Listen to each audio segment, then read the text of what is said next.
교회 여러분 평안하셨는지요? 7월 22일 월요일 아침 말씀 묵상을 시작하도록 하겠습니다. 본문은 창세기 27장 36절부터 40절 말씀까지 되겠습니다. 특별히 36절에 에서가 이르되 그의 이름은 야곱이라 함이 합당하지 아니하나이까 그가 나를 속임이 이번이 두 번째니이다. 저는 나의 장자의 명분을 빼앗았고 이제는 내 복을 빼앗았나이다. 또 이르되 아버지께서 나를 위하여 빌복을 남기지 아니하셨나이까 하니라. 야곱의 고난은 에서와의 갈등이 시작됩니다. 그 이전에 야곱의 지나친 장자권에 대한 집착, 그리고 하나님의 축복을 형님이 받아야 할, 에서가 받아야 할 하나님의 축복을 자신이 가로채는 그런 상황들, 결국 이것이 비화가 돼요. 야곱의 고난이 시작되죠. 참 우리는 인간적으로 생각할 때는 정말 야곱이 나쁜 사람으로 인식됩니다. 또 그의 모든 행위가 하나님 앞에 합당하지 않다는 사실도 우리가 성경을 통해 깨달을 수 있다는 거예요. 그러나 하나님은 야곱을 사랑하세요. 작은 자가 큰 자가 되고 큰 자는 작은 자를 섬기리라고 벌써 태 안에서부터, 그들이 태어나기 전에 태 안에서부터 하나님께서 말씀하실 정도였다는 거예요.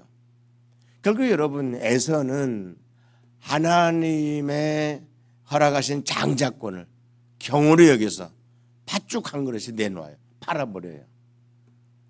그러나 이제 그는 축복에 관한 것은 상당히 소중히 여겼던 것 같아요. 그래서 아버지가 요청했을 때 그는 당장 쫓아가서 산에 있는 짐승들을 사냥을 해다가 진미를 만들어 아버지 앞에 가지고 나와 아버지의 복을 받기를 원했다는 거예요. 이 복은 평생 딱 한 번 받는 복이에요. 결국 이것은 축복이라 하기보다는 하나님께서 아브라함에게서 이삭으로, 이삭에게서 야곱으로, 야곱에게서 유다로 이어지는 하나님의 언약의 계승권, 하나님의 약속을 누가 승계받을 것인가, 그 계승권에 관한 이해라고 해야 옳다는 거예요. 이 부분에 있어서는 에서가 또 굉장히 중시 여기는 그런 모습을 보게 되는 것입니다. 근데 와서 보니까 이미 자기가 받아야 할 이 엄청난 하늘의 보화를 자기 동생 야곱이 가로채 가버린 거예요. 뺏어 가버린 거예요. 아버지, 어머니 니고가 작동해서 늙은 이삭의 눈이 어두워져 있는 아버지 이삭을 속여서 그런 작당을 하게 되었고 엄청난 결과에 이르게 됐다는 거예요. 이런 사실을 아는 에서가 애통하게 되죠. 통분하게 됩니다. 그의 이름이 야곱이라 하면 옳지 않느냐? 무슨 뜻이에요, 여러분? 야곱이란 것은 바로 사람의 발 뒤꿈치를 잡고 태어난 자. 여러분, 늑대와 춤이라는 그런 그 과거 영어 제목이 있었죠. 마치 야곱의 생애를 상징하는, 그가 태어날 때 형 에서의 발꿈치를 꽉 붙들고 세상에 태어났단 말이에요. 그래서 아주 인간적인 사람, 세상에서 어떤 성공을 성취하게 해야 사람과의 관계를 통해 그것을 이루어가는 사람의 아주 그 안 좋은 평가, 그의 이름 속에 담겨 있었단 말이에요. 이것을 지금 에서는 되뇌어요. 야곱이라 함이 합당하지 않느냐? 나를 속이고 그것도 두 번씩이나 속였다. 물론 이제 자신이 경호로 여긴 거죠, 사실. 그러나 또 야곱 입장에서는 형을 두 번이나 속이는, 형의 궁박한 상황을 이용을 해서 형을 속이는 그런 행위가 맞는 거지요. 결국 이렇게 해서 에서는 아버지의 복을 받지를 못해요.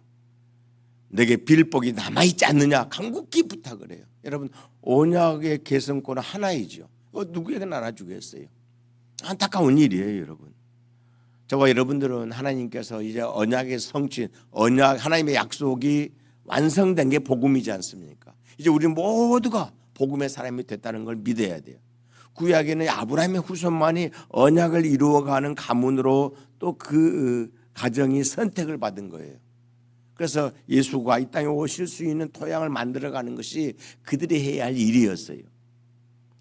그렇게 해서 예수님이 이 땅에 오시게 되었고 그분의 존재와 사역, 그분이 어떤 분이냐, 예수가 누구이며 그가 무슨 일을 했느냐, 이게 우리에게 복음이에요. 두 가지 큰 내용이죠. 예수가 누구이며 그가 우리를 위해서 무엇을 했는가, 이 두 가지를 아는 것, 복음이에요. 우리 모두는 복음을 믿어서 구원을 받는단 말이에요. 여러분, 결론은 이겁니다. 에서가 축복권과 장자권을 본인은 야곱에게 빼앗겼다 그래요.